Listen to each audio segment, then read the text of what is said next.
Hello, hello. Ayan, alam nyo ba na pwedeng gamitin si ChatGPT para kayo ay mag-travel?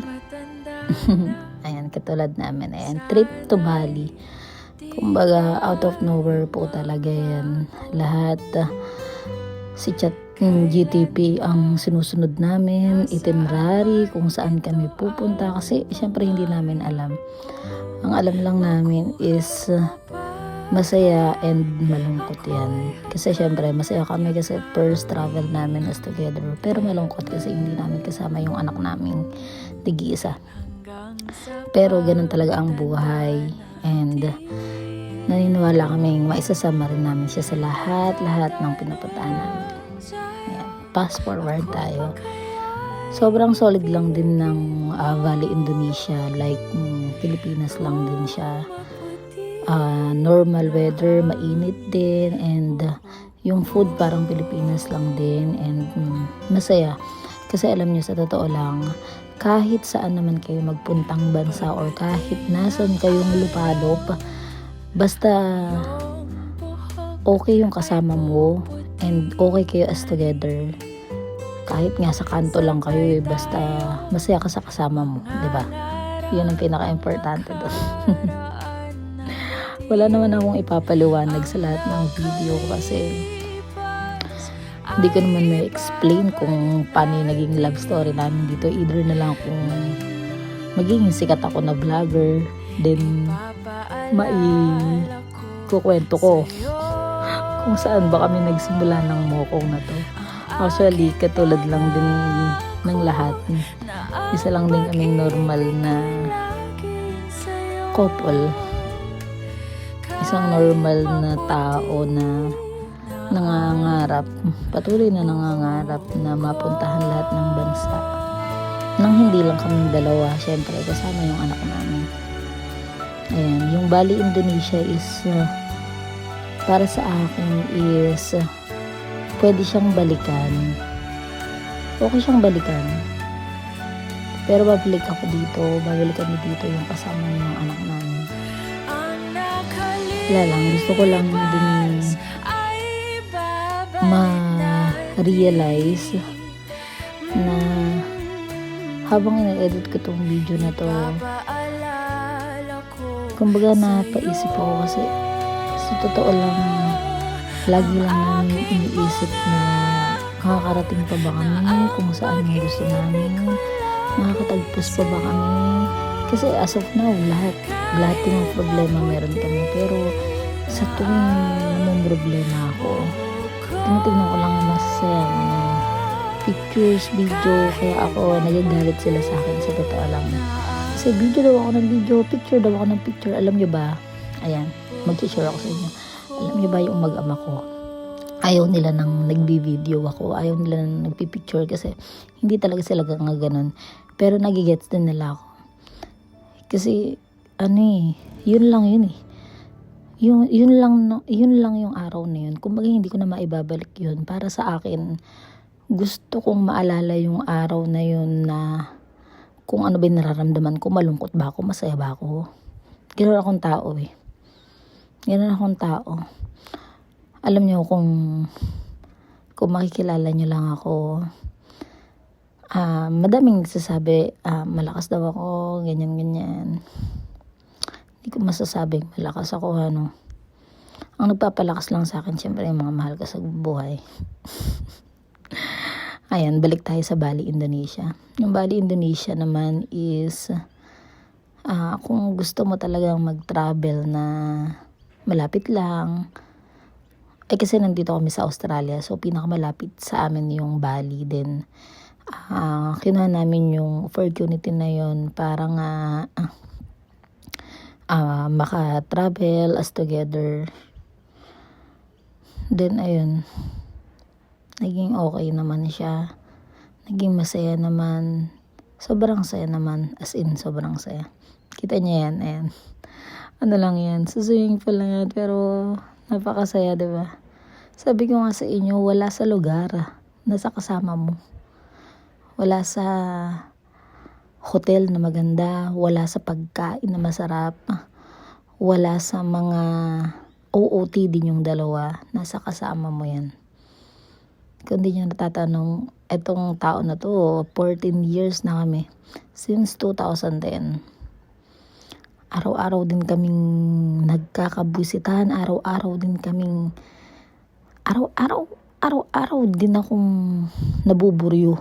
Araw-araw din ako. Tawang-tawa ko dyan, ayan. Tawang-tawa ko dyan kasi nagpapabideo siya sa akin. Videohan ko daw siya pero lumalabas yung puwit niya talaga kasi naka-boxer lang siya.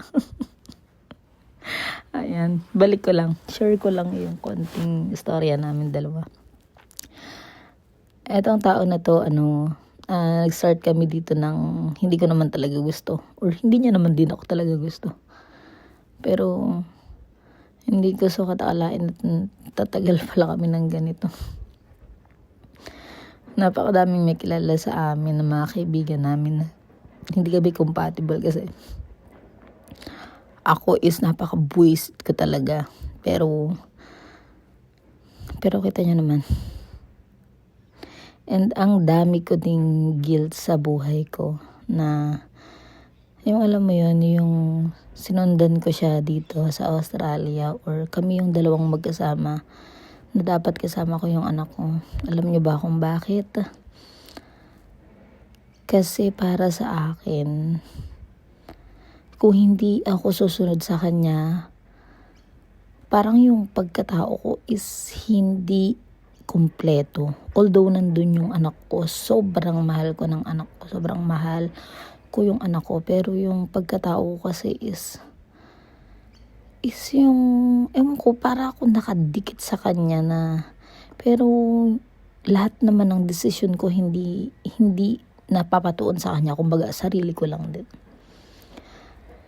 Hindi ko alam, hindi ko din ma-explain. Pero ang alam ko lang is mas madali akong makakapagtrabaho or mas madali akong makakapag-isip ng way kung paano kami aangat sa buhay ng magkasama or magkakasama.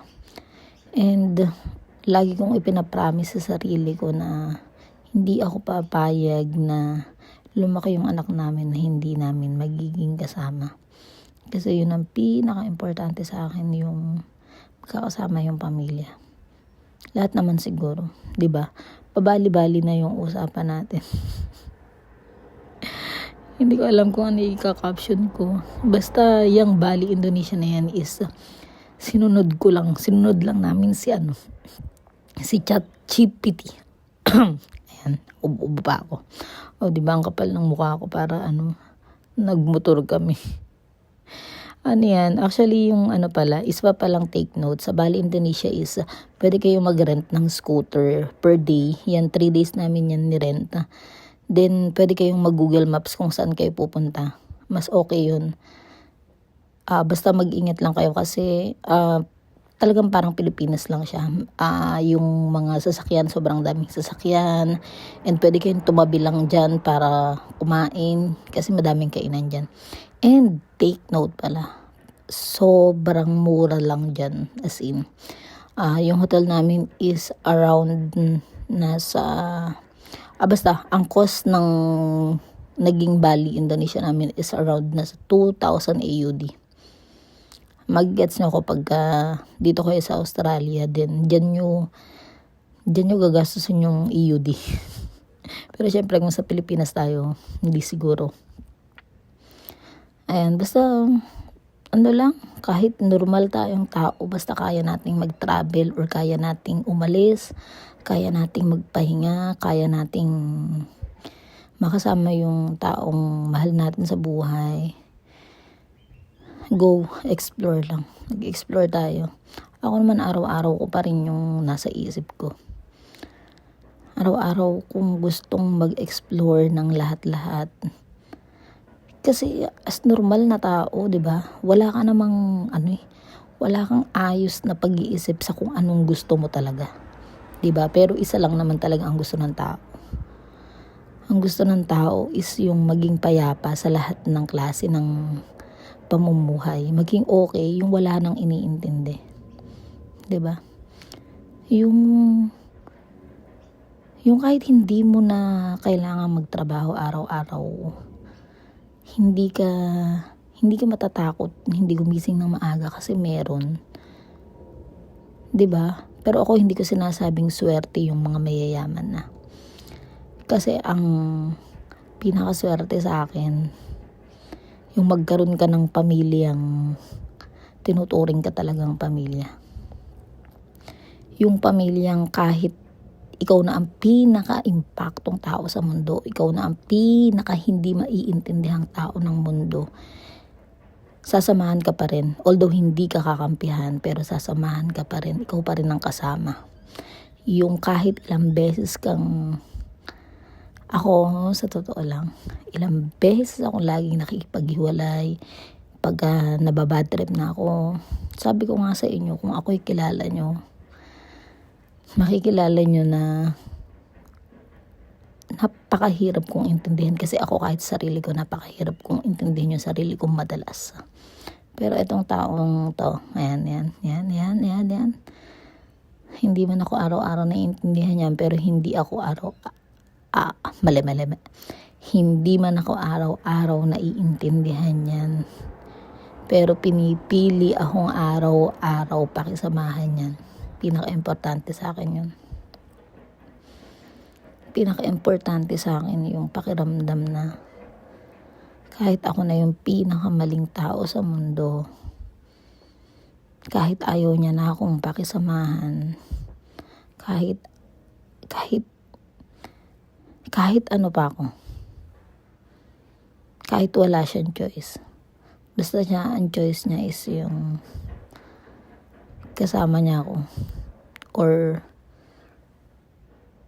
ako yung gusto niyang kasama. Kasi ang daming choice niyan. Ang dami niyang pwedeng basta ang gulo ko. Basta ang pangarap lang namin is magkasama-sama kami. Nakasama na namin yung anak namin sa lahat ng pupuntahan namin. And babalikan ko tong video na to. Promise. Babalikan ko tong video na to pagkasama namin anak namin.